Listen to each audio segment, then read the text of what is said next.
Hey, I'm Gareth from Power Cameras, and today we're going to be having a look at the Canon 35mm f2 IS lens. Now, it's not a new lens, but I use it a lot for video work and photos as well, and I've been wanting to do a review on it for a little while, so I thought it'd be a good time to take a look. So 35mm is an extremely versatile focal length, especially on a full frame camera. It's wide angle enough to let you get some great landscape shots or architectural shots, but it's also zoomed enough to allow you to use it for portraiture, street photography. It's just a really fantastic all-rounder focal length. Now, using it on an APS-C camera, you're going to have more of a cropped image, but actually I still really like it. It gives you closer to a 56mm equivalent focal length, but that definitely still gives you a lot of options. Now, that f2 aperture means you're going to be able to let a lot more light into this lens, which is great for shooting in lower light scenarios, so whether the sun's just gone down or whether you're shooting out at night, you're going to be able to get some really great stuff using this lens. And it also gives you more options for when you can shoot. Now, another advantage of the fast aperture is you can get some nice outer focus elements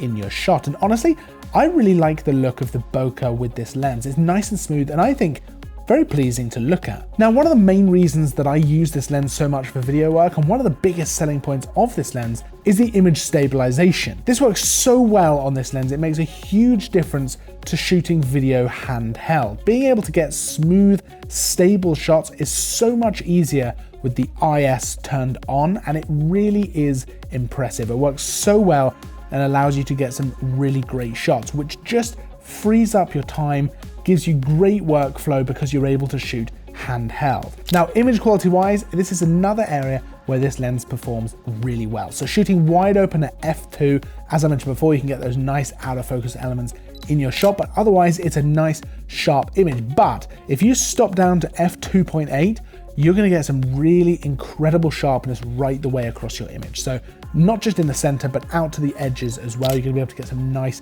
sharpness. And similarly, stopping down to f4 gives you really nice sharpness across the whole picture, and you can get some really, really nice images. Now, there's some very mild barrel distortion, but it's absolutely nothing to worry about. It's very easily fixable in post.